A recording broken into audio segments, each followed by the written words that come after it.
Menteri Agama Yakut Khalil Qaumas mengaku kesal terhadap Masyarik atau perusahaan penyedia layanan haji saat meninjau layanan haji di Mina pada akhir Juni 2023. Yakut kaget melihat banyak jamaah yang belum makan dan ia pun menolak tawaran makan dari Masyarik sebelum para jamaah mendapatkan makanan mereka.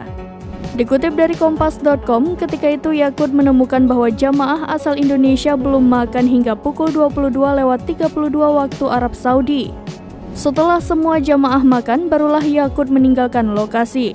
Konsumsi jamaah haji asal Indonesia menjadi sorotan karena dianggap tidak layak oleh sejumlah pihak.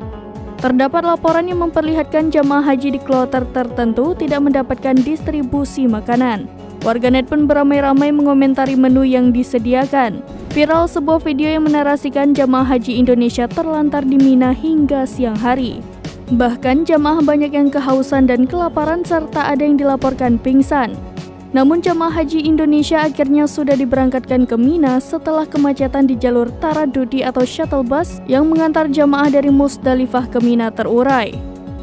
Atas persoalan ini, Kementerian Agama telah melayangkan protes kepada pihak Masyarik di Arafah Mina Musdalifah atau Armina.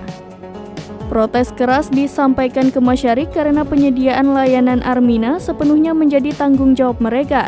Mekanisme ini juga dilakukan oleh semua negara. Proses penyediaan layanan dalam skema kemitraan menjadi otoritas Masyarik. Oleh karena itu, Dirjen Pelayanan Haji dan Umrah Kemenak Hilman Latif berharap pelayanan jauh lebih baik ke depannya.